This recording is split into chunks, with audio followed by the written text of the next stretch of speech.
Shalom, dan topik yang saya sharingkan pada hari ini seperti topik yang diberikan kepada saya, yaitu Yesus atau Mamon. Mamon atau Tuhan. Yuk kita melihat ayat yang membahas tentang Mamon. Saya mengajak kita membaca bersama-sama dari Matius 6 ayat 24. Kita baca sama-sama 2-3. Tak seorang pun dapat mengabdi kepada dua tuan. Karena jika demikian ia akan membenci yang seorang dan mengasihi yang lain. Atau ia akan setia kepada yang seorang dan tidak mengindahkan yang lain. Kamu tidak dapat mengabdi kepada Allah dan kepada Mamon. Amin. Di ayat ini ada dua hal. Yang pertama mengenai dua tuan. Dituliskan kita nggak bisa mengabdi kepada dua tuan. Tuan itu bahasa aslinya adalah kurios, yaitu master, penguasa di dalam hidup kita. Pertanyaannya buat siapakah yang berkuasa di dalam hidup kita? Tuhan atau Mamon. Kemudian juga master, penguasa itu berbicara mengenai Allah yang kita sembah. Pertanyaannya buat siapakah yang kita sembah? Tuhankah atau Mamon? Kemudian bahasa asli dari Mamon adalah mamonas. Memang kita sering mendengar terkait Mamon itu berbicara mengenai uang, kekayaan. Tapi ada pertanyaan buat setiap kita, apakah Mamon itu hanya berbicara mengenai uang? Ini adalah gambar Mamon, saya ambil dari Wikipedia. Dan Tuhan Yesus itu berbicara berulang kali, saingan dari Tuhan itu adalah Mamon. Kenapa Tuhan Yesus memperingatkan? Karena Mamon itu bisa menjadi saingan Tuhan di dalam kehidupan kita. Lalu yang kedua, Mamon itu bisa menjadi ilah palsu. Allah palsu menjadi idol di dalam hidup kita. Yang tanpa sadar kita lebih memprioritaskan dibandingkan Tuhan. Lalu Mamon itu bisa memperbudak kita, membelenggu kita. Kalau kita berbicara tentang Mamon, akar dari Mamon itu sebenarnya adalah penyembahan berhala, idolatry. Itu sebabnya bagaimana kaitan antara Mamon dengan penyembahan berhala, saya mau mengajak kita membaca firman Tuhan mengenai perintah Tuhan yang pertama dari 10 perintah Allah, yaitu mengenai penyembahan berhala. Kita baca sama-sama ya, Ulangan 6 ayat 13-14. 2-3. Engkau harus takut akan Tuhan Allahmu. Kepada Dia haruslah engkau beribadah dan demi namanya haruslah engkau bersumpah. Jangan kamu mengikuti Allah lain dari antara Allah bangsa-bangsa sekelilingmu. Ini adalah perintah Tuhan yang pertama dan yang kedua itu mengenai penyembahan berhala. Dan kalau kita bisa melakukan perintah Tuhan yang pertama dan yang kedua, perintah Tuhan yang berikutnya itu mudah. Kita lihat lagi firman Tuhan mengenai jangan menyembah berhala. Kita baca sama-sama di Imamat 9 ayat 4, 2, 3. Janganlah kamu berpaling kepada berhala-berhala dan janganlah kamu membuat bagimu dewa tuangan. Akulah Tuhan Allahmu. Kenapa hukum perintah Tuhan yang pertama itu mengasihi Tuhan dan jangan ada Allah lain? Karena kita sebagai manusia, kita ini diciptakan oleh Tuhan memiliki natur sebagai seorang penyembah. Jadi kita ini diciptakan Tuhan sebagai seorang penyembah. Dari lubuk hati manusia yang terdalam memiliki kebutuhan untuk menyembah. Dan kita pasti menyembah karena kita diciptakan sebagai seorang penyembah. Tapi pertanyaannya, siapakah yang kita sembah? Apakah benar kita menyembah Tuhan sebagai Sang Pencipta atau kita menyembah Allah-Allah lain? Bisa jadi kita sebagai orang Kristen, kita berdoa, memuji, menyembah Tuhan, mulut kita memuji dan menyembah Tuhan, kita beribadah ke gereja, tapi tanpa sadar di lubuk hati kita yang terdalam, kita menyembah ilah-ilah palsu, Allah-Allah palsu atau berhala di dalam hidup kita. Itu sebabnya John Calvin menuliskan, seringkali kita nggak menyadari bahwa hati manusia sesungguhnya adalah pabrik untuk memproduksi penyembahan-penyembahan berhala di dalam hidup kita. Berhala yang seperti apa? Dan apakah itu berhala? Kita lihat di sini. John Piper menuliskan, apa sih sebenarnya definisi berhala? Kita dulu berpikir mungkin berhala itu adalah patung, kemudian pohon yang kita sembah. Tapi mungkin itu dilakukan oleh orang-orang primitif. Namun di zaman modern gini, apa sih berhala dalam hidup kita? Definisi berhala adalah apa yang kita cintai, apa yang kita inginkan, apa yang kita nikmati, apa yang kita fokuskan dalam hidup kita, apa yang kita kejar dalam hidup yang melebihi Tuhan, more than God. Kemudian Timothy Keller juga menuliskan, di zaman hari ini sekarang, berhala itu bukan berarti sesuatu yang buruk, tetapi hal-hal yang kelihatannya positif dalam hidup kita, itu bisa menjadi berhala. Contohnya karir, kemudian cinta, pacar, makanya ada orang yang bucin, kemudian apalagi tuh di sini, materi, posisi, pekerjaan, bahkan bisa jadi keluarga, anak-anak, itu bisa menjadi berhala dalam hidup kita. Di mana semuanya itu menjadi center dalam kehidupan kita. Dan kita menjadikan semuanya itu sumber kebahagiaan, sumber rasa aman, dan sumber keberhargaan di dalam hidup kita. Tanpa sadar, itu sebenarnya kita menempatkan hal semua itu menjadi berhala di dalam hidup. Kita lihat di sini contohnya lagi berhala, antara lain berhala kekuasaan, kepemilikan, seks, kenyamanan, tidur juga bisa jadi berhala, rasa aman, pekerjaan, keserakahan, uang, kemarahan, kecemburuan, family, bahkan bisa jadi pelayanan, kegiatan sosial, itu menjadi berhala di dalam kehidupan kita. Jadi berhala bukan hanya sesuatu yang buruk, yang menurut pemikiran kita. Yuk sekarang kita check up apa sih indikator bahwa hal itu merupakan berhala dalam hidup kita. Ini dia ciri-ciri berhala. Yang pertama, kegiatan apa yang saya cari yang mendatangkan kesenangan dan kegiatan yang sulit untuk dilepaskan. Misalnya kecanduan itu kan sulit untuk dilepaskan. Kita udah tahu kecanduan itu gak baik, tapi sulit kita lepaskan. Itu indikator bahwa kecanduan itu berhala dalam hidup kita. Lalu misalnya toko kita, wah kalau misalnya ditinggal, nanti ditinggal ke gereja, gimana ya hari Minggu ramai nanti gak cuan gitu. Dan itu sulit untuk kita lepaskan dan menjadi fokus lebih dari Tuhan, itu indikator bahwa itu adalah berhala. Kemudian juga pertanyaan berikutnya, apa yang hampir selalu muncul di pikiran kita menarik fokus? Misalnya saya tanya, ketika bangun tidur yang dicari duluan apa? Oh sama nih sepakat, handphone. Terus yang gak bisa lepas dari kita apa zaman sekarang? Handphone ya. Dan bahkan mungkin bukan cuma handphonenya, tapi sosial medianya kita lihat terus dikit-dikit kita lihat. Bahkan lihat sosmed sampai kita gak dengerin firman. Nah itu udah lebih dari firman. Kemudian apalagi yang jadi fokus, baru bangun yang pikirin kerjaan, bisnis. Kemudian mungkin juga yang dipikirin anak-anak, ataupun keluarga, atau yang dipikirin apalagi masalah kita. Jadi tanpa sadar apa yang menjadi fokus hidup kita, terus menerus kita fokus ke situ. Itu sebenarnya berhala loh di dalam hidup kita. Lalu kita lihat ciri-ciri lain lagi, nah ini pertanyaan. Di area mana saya menghabiskan uang paling banyak? Coba sama-sama check up. Di area mana menghabiskan uang paling banyak? Ada yang di baju, belanja terus ya. Terus ada yang di sepatu, ada yang di tas, ada yang di mobil, ada yang di perawatan gitu. Terus ada yang di kumpul-kumpul sama teman-teman, makan-makan terus ya, makan-makan. Nah itu indikator bahwa area kita menghabiskan uang paling banyak itu menjadi berhala di dalam hidup kita. Dan yang berikutnya kita lihat ciri-ciri berhala. Bagaimana saya berespon kepada doa yang gak dijawab. Kita semua pasti punya permohonan doa, setuju ya? Waktu kita mengajukan permohonan doa, kita kepengen banget Tuhan itu menjawab doa kita sesuai dengan yang kita inginkan. Lalu Tuhan kan belum tentu jawabannya sesuai dengan yang kita inginkan. Ketika kita gak mendapatkan yang kita inginkan, kita marah sama Tuhan.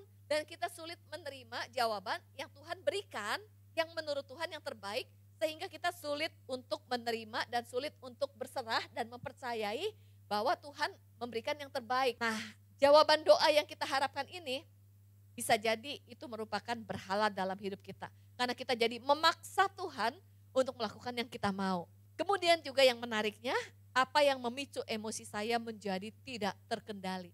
Yang membuat kita nih gampang, kita lihat di sini, gampang marah, emosional, takut, putus asa, resah, khawatir, pahit, atau histeris. Itu sebenarnya indikator bahwa berhala kita terusik atau terancam. Contoh. Pernah enggak yang punya mobil, ketika mobil barunya keserempet, langsung memicu emosi? Atau kita punya mobil, Lalu anak kita naik sepeda, gak sengaja nabrak mobil kita, anak kita. Lalu kita emosi dan jadi marah-marah, kita marahin anak kita, tanpa sadar kemarahan kita merusak relasi, melukai anak-anak kita karena hati kita terpaut kepada mobil kita. Apa saja yang membuat kita mudah marah? Itu indikator bahwa berhala dalam hidup kita terusik. Kemudian kita lihat di sini, berhala itu pasti menimbulkan konsekuensi. Sebagai contoh, misalnya berhala kita adalah pekerjaan. Bekerja itu salah atau enggak? Enggak salah kan? Karena Tuhan mau kita bekerja. Tapi ketika pekerjaan itu jadi berhala, semua fokus kehidupan kita di pekerjaan. Jadi workaholic, lalu kita jadi lembur. Ketika kita jadi lembur dan sebagainya, kita enggak bisa balance. Sesuatu yang membuat itu jadi berhala, kita susah balance. Sehingga relasi kita dengan anak-anak atau dengan keluarga terbengkalai. Lalu kita juga jadi kurang istirahat. Apa-apa yang menjadi berhala membuat kita nggak bisa balance, lalu kita ada konsekuensinya, yang lain terabaikan. Ini check up buat diri kita. Dan kita lihat di sini Tuhan tuh mau kita menanggalkan manusia lama supaya memiliki hidup yang baru. Yuk kita baca sama-sama ya di Efesus 4 ayat 22 sampai 24. 2, 3. Yaitu bahwa kamu berhubung dengan kehidupan kamu yang dahulu harus menanggalkan manusia lama yang menemui kebinasaannya dan nafsunya yang menyesatkan, supaya kamu dibaharui di dalam roh dan pikiranmu dan mengenakan manusia baru yang telah diciptakan menurut kehendak Allah di dalam kebenaran dan kekudusan yang sesungguhnya. Tuhan mau kita menanggalkan manusia lama. Dan seringkali manusia lama kita terfokus kepada berhala-berhala di dalam hidup kita. Yuk kita mengenal berhala lebih mendalam lagi ya. Ternyata berhala itu ada 2 jenis. Kita lihat di sini berhala ini ada dua jenis. Ada berhala luar, ada berhala dalam. Ibaratnya di sini ada gambar gunung es. Kalau kita lihat gunung es, ada gunung es yang di atas permukaan laut yang terlihat. Lalu ada gunung es di bawah permukaan laut yang tidak terlihat. Yang di atas permukaan laut adalah yang tampak luar. Demikian juga dalam hidup kita. Ada bagian yang terlihat tampak luarnya. Perilaku kita, sikap kita. Tetapi yang tidak terlihat itu adalah di dalam hati yang tidak terlihat. Demikian juga berhala, ada berhala luar yang kelihatan. Namun ada berhala dalam yang tidak kelihatan. Kita lihat nih, berhala luar itu contohnya apa aja? Berhala luar itu yang jelas-jelas kita kejar. Misalnya yang nampak, entah patung kah, penyembahan, kita mengejar uang, handphone, hobi, prestasi, cinta. Makanya ada yang bucin, lalu hobi, pasangan, penampilan, bisa karir, bisa pelayanan, bisa keluarga. Jadi jelas, kelihatan apa yang kita kejar. Ataupun kebiasaan-kebiasaan buruk yang membuat kecanduan. Alkohol kah, shopping tuh berhalanya shopping. Nonton misalnya berhalanya seks kah, makan contohnya ya. Bahkan kegiatan-kegiatan rohani pun bisa menjadi berhala tanpa disadari. Berhala luar yang kita kejar ini sebenarnya untuk memberi makan, mengisi berhala dalam yang ada di dalam hati kita. Dan apa saja berhala dalam? Di sebuah buku yang ditulis oleh Timothy Keller, menggambarkan ada 4 berhala dalam di hati kita, yaitu penghargaan, penerimaan, kemudian rasa aman dan kenyamanan. Jadi ketika kita mengejar sesuatu untuk memberi makan berhala dalam di hati kita. Sebagai contoh, ada orang sama-sama mengejar uang dan karir. Yang dikejar yang terlihat sama nih uang dan karir. Tapi uang dan karir itu untuk memberi makan berhala dalam yang mana? Itu beda-beda. Ada orang yang pertama mengejar uang dan karir supaya dia dihargai. Supaya kalau dia punya banyak kepemilikan, orang lebih menghargai dia. Jadi dia mengejar uang dan karir untuk keberhargaan diri. Ada orang yang mengejar uang dan karir untuk statusnya, supaya lebih dihormati, supaya mendapat status yang berbeda. Jadi status itu berbicara tentang penghargaan, untuk mengisi keberhargaan. Ada lagi orang yang lain mengejar uang dan karir untuk apa? Supaya punya banyak teman, diterima.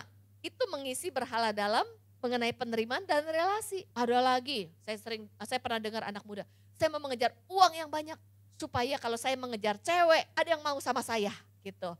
Itu kan untuk apa? Untuk relasi, mendapatkan relasi. Ada lagi yang mengejar uang atau karir untuk rasa aman. Rasa aman itu apa? Kan hidup ini apa yang kita makan, apa yang kita minum, lalu udah kepikiran masa depan ini perlu aman loh. Kita makan apa, tinggal di mana, bajunya pakai apa. Jadi karena khawatir akan masa depan, bekerja habis-habisan, mencari uang, karirnya tinggi supaya dapat uang, untuk menumpuk uang, supaya hidupnya aman. Tanpa sadar, kita menaruh rasa aman kita bukan kepada Tuhan, tapi menaruh rasa aman kita kepada kepemilikan. Makanya kita kejar, itu menjadi jangkar dalam hidup kita sebagai sumber rasa aman, bukan menjangkarkan hidup dan hati kita kepada Tuhan. Dan tanpa sadar, ini adalah bentuk kita menyembah uang dan karir, mengejar ini lebih daripada Tuhan dan lebih mempercayakan hidup kita kepada kepemilikan kita lebih daripada Tuhan. Ini ciri-ciri berhala dalam hidup kita. Atau ada lagi, berhala kenyamanan. Kita jangan capek-capek kerja supaya dapat passive income, supaya nanti kita nggak kerja, kita nyaman. Makanya sekarang ini menumpuk sebanyak-banyaknya, kemudian bekerja habis-habisan supaya nanti bisa hidup enak-enak dan rasa nyaman. Yang dikejar adalah rasa nyaman. Itu adalah berhala kenyamanan. Jadi kita perlu cek apa yang kita kejar, untuk apa, mengisi apa yang ada di dalam hati kita, entah penghargaan, penerimaan, rasa aman, atau kenyamanan. Kita mau melihat kenapa sih berhala itu bisa diproduksi dari hati kita dan bisa timbul berhala. Yang pertama adalah karena kita manusia yang berdosa. Jadi manusia pertama Adam dan Hawa memiliki relasi dengan Tuhan. Kemudian di Taman Eden manusia itu bahagia, kemudian dikasihi, diterima. Karena kebutuhan manusia itu adalah memiliki relasi, bahagia, dikasihi, diterima. Manusia itu sebenarnya berharga. Tapi karena jatuh dalam dosa, maka relasi manusia dengan Tuhan terputus, betul?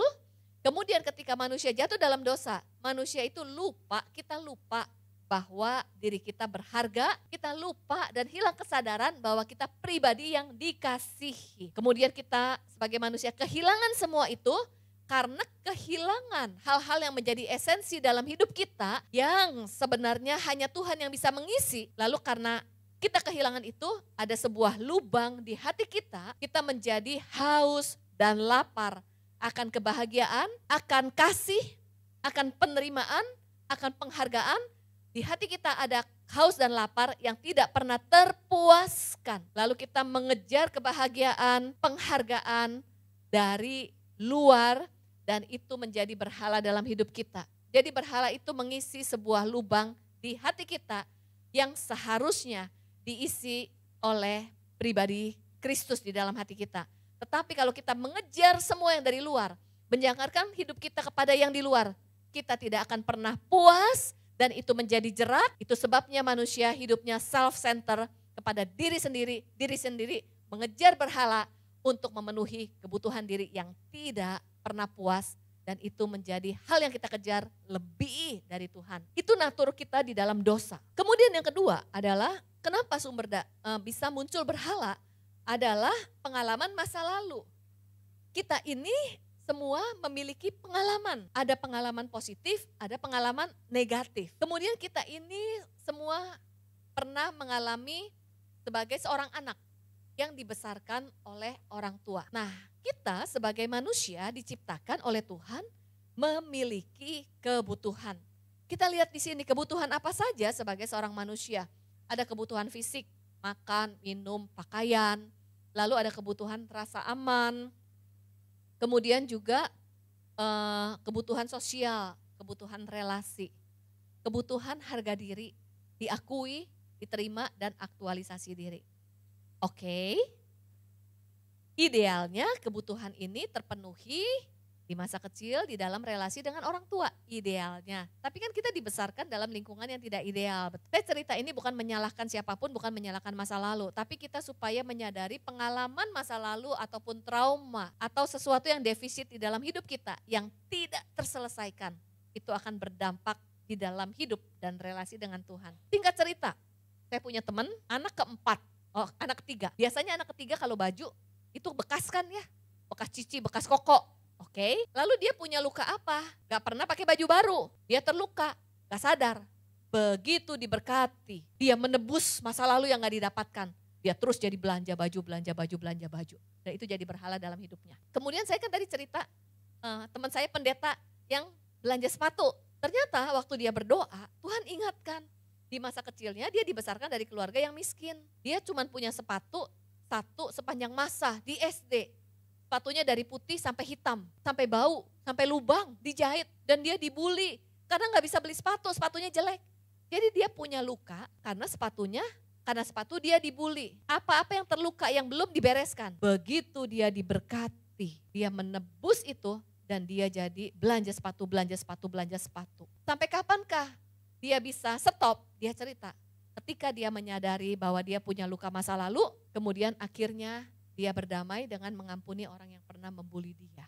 Ketika dia sudah mengampuni dan menyadari itu, dia sekarang bisa mengelola dirinya. Tidak diikat lagi dan kecanduan belanja sepatu. Kemudian, kok saya jadi blank setelah cerita. Oke, adalah, ini dia. Kita lihat di sini, ada anak yang orang tuanya sibuk. Kesepian kan berarti ya dia, kesepian. Berarti dia defisit relasi. Ada lagi yang mungkin ditolak, berarti defisit penerimaan, ada yang kurang kasih sayang. Kenali apa-apa yang defisit. Contohnya seseorang yang kesepian, defisit relasi. Apa-apa yang defisit itu menjadi sebuah lubang dan menjadi obsesi. Kemudian kita berusaha menebus yang defisit itu, mencari untuk mengisi yang defisit dari luar dan kita tidak akan pernah puas sampai kita berdamai dengan masa lalu. Contoh seorang anak yang kurang kasih sayang, defisit kasih sayang.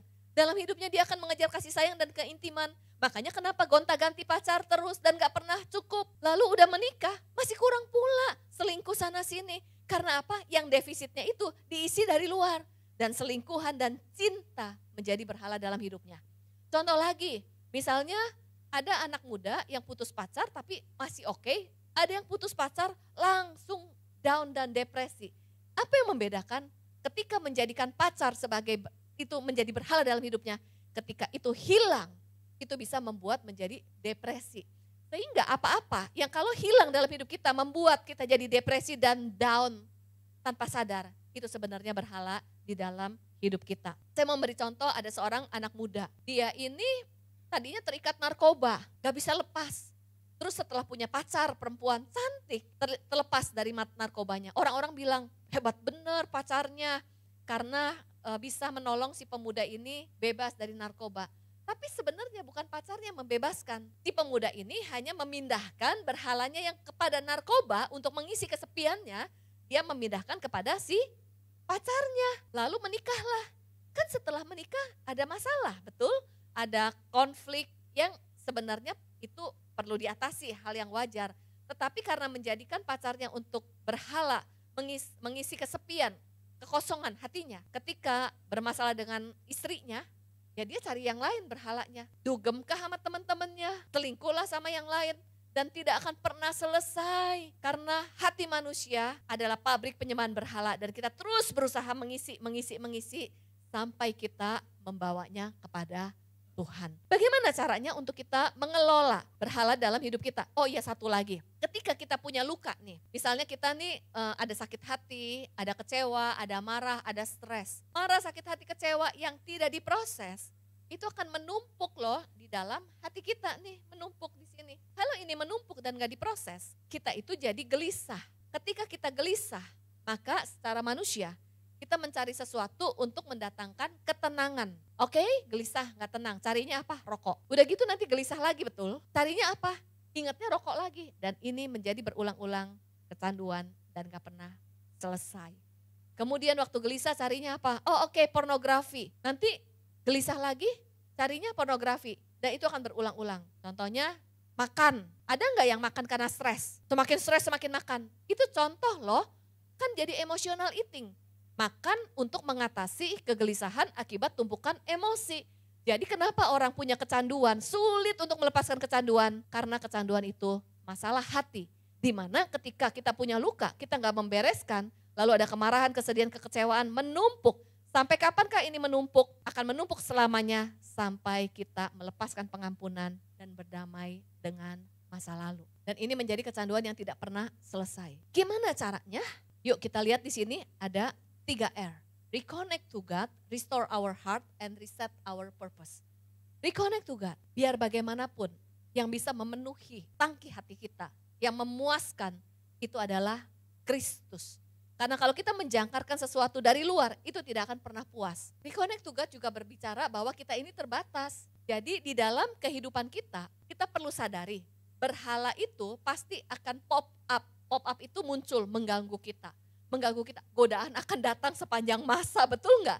Godaan belanja, godaan apapun itu akan terus ada. Nah ketika godaan itu ada, jangan dibiarkan datang sama Tuhan. Mengakui itu penting loh. Tuhan saya tergoda, pengen lagi yang itu.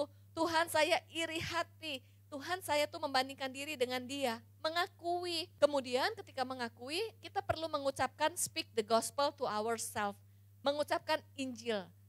Saya ini kan berhala saya itu adalah pencapaian, achievement. Saya tuh sering bilang begini sama Tuhan, kenapa saya punya berhala pencapaian? Karena sering dikritik di masa kecil, lalu dibandingkan pencapaiannya. Jadi saya mencapai sesuatu supaya mendapatkan penghargaan dari orang lain. Jadi sebenarnya kita ini mau sukses boleh nggak? Nggak salah. Tapi yang berbeda adalah ketika kita mengejar kesuksesan supaya dihargai. Jadi kesuksesan itu menjadi berhala supaya kita dihargai, itu kan memberi makan berhala penghargaan, betul? Berbeda ketika kita mengejar kesuksesan karena kita sadar hidup ini adalah anugerah dan kita mau memberikan yang terbaik bagi Tuhan. Jadi berhala saya salah satunya adalah achievement supaya dihargai karena saya sering dikritik. Saya bilang sama Tuhan, Tuhan engkau sudah mati di kayu salib. Keberhargaan diri saya bukan dari pencapaian, tetapi engkau cukup bagi kau mengasihi saya tanpa syarat. Kau mengasihi saya bukan karena pencapaian. Itu perlu diucapkan berulang-ulang untuk mengingatkan kita bahwa kita berharga di dalam Kristus. Supaya kita enggak mencari sesuatu dari luar untuk mengisi keberhargaan dan kekosongan di hati. Yang kedua, kita perlu melepaskan pengampunan. Karena kalau kita enggak melepaskan pengampunan, tangki emosi ini akan membelenggu kita. Kalau kita enggak melepaskan pengampunan, masa lalu, apa-apa yang defisit itu akan membelenggu kita dan kita berusaha untuk menebus masa lalu dengan mengisinya dari luar. Itu sebabnya kalau Tuhan berbicara tentang pengampunan, pengampunan itu membebaskan belenggu masa lalu.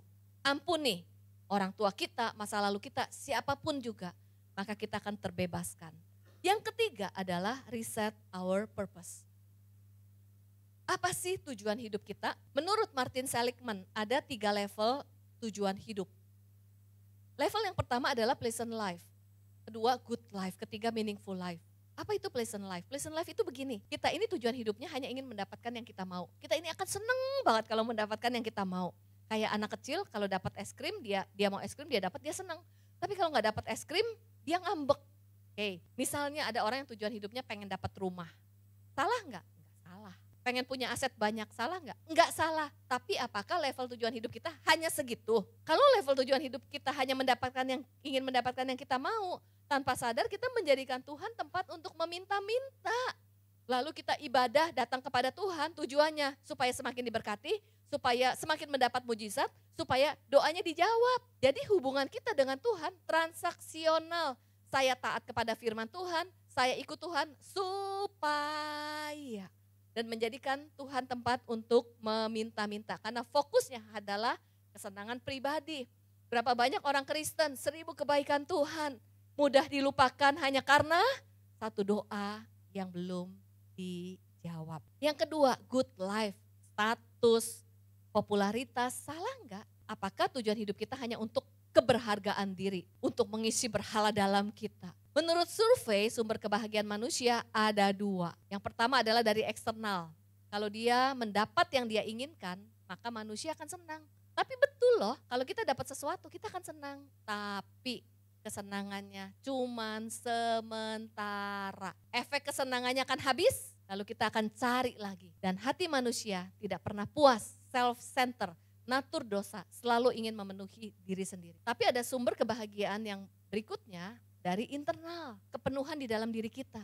Bagaimana caranya? Ketika kita menyadari hidup kita berharga. Ketika kita menyadari tujuan hidup kita. Seberapa berharga hidup kita?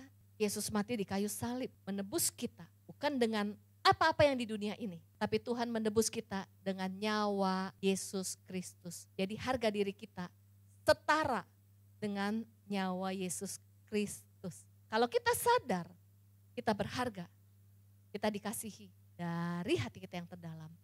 Kita rindu menyenangkan Dia. Amin. Saya mau tutup dengan cerita persahabatan 3 pohon. Jadi ada 3 pohon bersahabat dan cerita tentang cita-cita di masa depannya. Pohon yang pertama bilang gini, dia cerita tentang cita-citanya. Kalau nanti saya ditebang, saya pengen menjadi peti harta karun. Kenapa? Karena akan menyimpan harta karun, lalu orang-orang akan terpukau dengan harta karun yang ada di peti saya. Lalu pohon yang kedua bilang, kalau ditebang pengen jadi kapal pesiar yang mewah. Kenapa? Bisa mengangkut raja-raja dan pembesar dan orang-orang yang terhormat. Lalu pohon yang ketiga punya cita-cita ingin menjadi pohon yang paling tinggi sedunia, paling dekat dengan surga, paling dekat dengan Tuhan. Supaya apa? Orang-orang akan kagum dengan kebesaran dan kemegahan pohon ini. Gak lama kemudian datanglah penebang kayu, lalu mulai menebang pohon itu. Pohon yang pertama ketika ditebang dijadikan tempat makanan binatang. Ya, cita-citanya kandas deh. Pengen jadi peti harta karun, malah jadi tempat makanan binatang. Terus pohon yang kedua, pengen jadi kapal pesiar, jadi perahu nelayan yang kecil. Terus pohon yang ketiga, setelah ditebang, taruh dalam gudang yang bau, berlumut, gak disentuh. Mereka berpikir cita-citanya kandas. Satu hari, pohon yang pertama yang dijadikan tempat makanan binatang, disitulah Tuhan Yesus lahir di atas palungan. Di mana raja-raja dan orang Majus datang menyembah raja di atas segala raja. Pohon yang kedua, perahu nelayan. Satu hari ada segerombolan laki-laki naik perahu itu. Tiba-tiba datang angin badai. Perahu itu takut. Wah, sebentar lagi saya tenggelam karena cuma perahu yang kecil. Lalu seorang pria di perahu itu berdiri dan menghardik angin badai. Berhenti. Ternyata perahu yang kedua mengangkut Tuhan Yesus, sang pembuat mujizat. Pohon yang ketiga merasa terabaikan, gak berguna.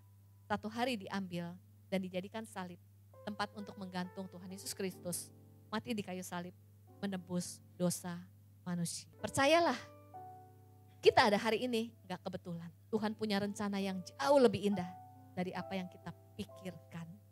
Hidup hanya satu kali. Kita mau punya tujuan hidup seperti apa? Mungkin juga kita punya masa lalu yang buruk. Mungkin kita merasa kita gak berguna, seperti pohon yang ada di dalam gudang, saya gak berguna. Tapi percayalah, Tuhan punya rencana. Marilah kita mendedikasikan dan hidup kita bagi Tuhan. Karena apa? Kita sadar kita dikasihi, ditebus, dosa kita diampuni, dan hidup kita adalah anugerah.